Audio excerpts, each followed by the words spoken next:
Hello everyone, আমি স্বপ্না আবার চলে এসেছি তোমাদের কাছে একটা নতুন রেসিপি নিয়ে। আর আজকের রেসিপিটা কিন্তু আমি পনির দিয়ে বানাবো। তো পনিরের আমরা নানা ধরনের রেসিপি খেয়ে থাকি, কিন্তু আজকে যে রেসিপিটা করব একদম অন্য ধরনের। তো আজকে আমি বানাবো পনির পরোটা। তো রেগুলার ধরো আমরা তো পনিরের নানা রকমের রেসিপি খেয়ে থাকি, কিন্তু আজকের রেসিপিটা একটু অন্য ধরনের। আর মাঝে মধ্যে যদি এরকম রেসিপি বানিয়ে খাওয়া যায়, বিশেষ করে রাতের ডিনারে, তো একদম জমে যাবে। তো দেখো আমি একটা বড় সাইজের পনির নিয়ে নিয়েছি। তো পনিরটা আমি প্রথমে খুব ভালো করে কদুকস করে নেব। তো তোমরা চাইলে হাতও ম্যাশ করে নিতে পারো, কিন্তু কদুকস করলে একদম মিহি মিহি হয়ে যাবে। তো দেখো আমি কদুকস খুব ভালোভাবে করে নিয়েছি।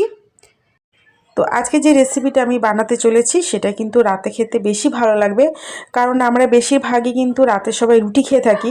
তো সেই রুটিটা যদি একটু অন্য ধরনের বানানো যায় তাহলে খেতে আরও বেশি ভালো লাগবে।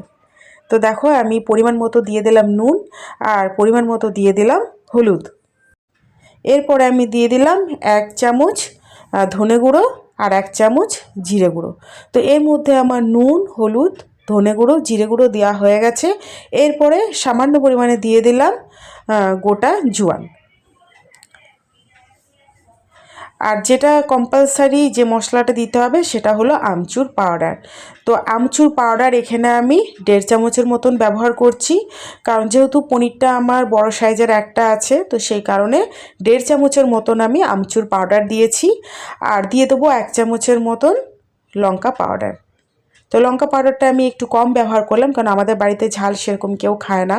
তোমরা চাইলে এর মধ্যে কিন্তু কাঁচা লঙ্কা কুচিয়েও দিতে পারো। আর পনিরের মধ্যে আমি যেসব মশলা ব্যবহার করেছি তোমাদের আরেকবার বলে দিই। তো পনিরের মধ্যে দিয়েছি পরিমাণ মতো নুন, আর আছে হালকা পরিমাণে হলুদ গুঁড়ো, আর 1 চামচ ধনে গুঁড়ো, 1 চামচ জিরে গুঁড়ো, আর 8 চামচ দিয়েছি লঙ্কা পাউডার, আর সামান্য পরিমাণে দিয়েছি গোটা জোয়ান। তো আমচুর পাউডারটা কিন্তু কম্পালসারি, আমচুর পাউডারটা না দিলে কিন্তু পরোটাটা খেতে একদমই ভালো লাগবে না।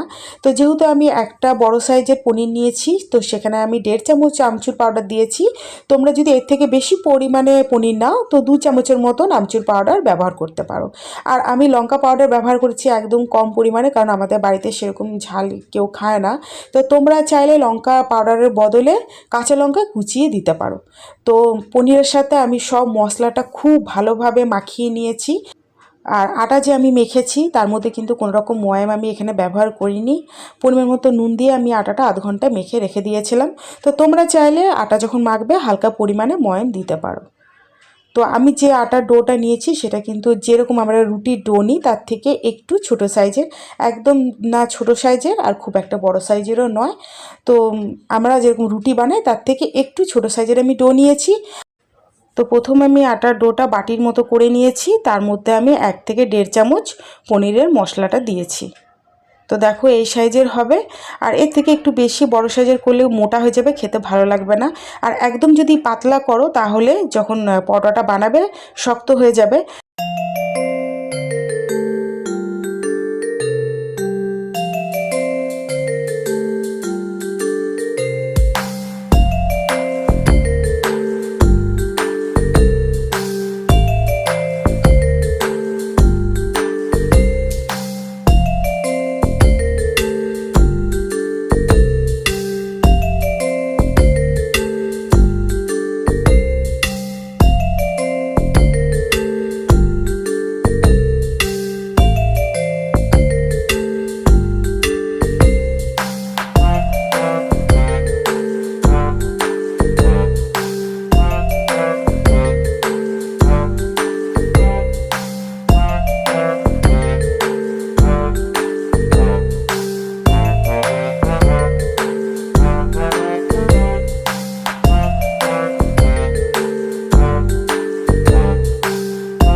তো পনিরের পরোটাটা কিন্তু আমি রুটির মতনই বেলে নিয়েছি, তোমরা দেখে বুঝতেই পারছো।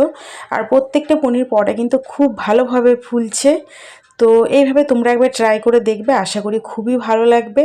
তো পনিরের তো আমরা নানা রকমের রেসিপি খেয়েই থাকি, তো একটু যদি পনিরটা অন্য রকমের রান্না করা যায় তো খেতে কিন্তু আরও বেশি ভালো লাগে। তো এইভাবে তোমরা একবার ট্রাই করে দেখবে, বাচ্চাদের তো অবশ্যই খুবই ভালো লাগবে। আর এরকম বানালে কিন্তু মানে যেদিন বানাবে তার পরের দিন যদি খাবে তখনই কিন্তু পরোটাটা একদম নরম থাকবে। তো সঙ্গে সঙ্গে যদি বানিয়ে খাওয়া যায় আর বেশি ভালো লাগবে, কারণ লুচি পরোটা বলে যদি গরম গরম খাওয়া যায় তো তার স্বাদ আরও দ্বিগুণ বেড়ে যায়। তো আমাদের আজকে রাতের রেসিপি কিন্তু একদম পনির পরোটা আছে গরম গরম, তোমরা একবার ট্রাই করে দেখবে। আর যদি রেসিপিটা ভালো লেগে থাকে তাহলে কিন্তু অবশ্যই লাইক, শেয়ার, কমেন্ট আর সাবস্ক্রাইব করবে।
কেমন হয়েছে?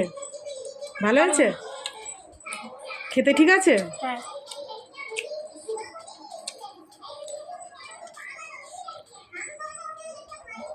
বাবা, ঠিক আছে।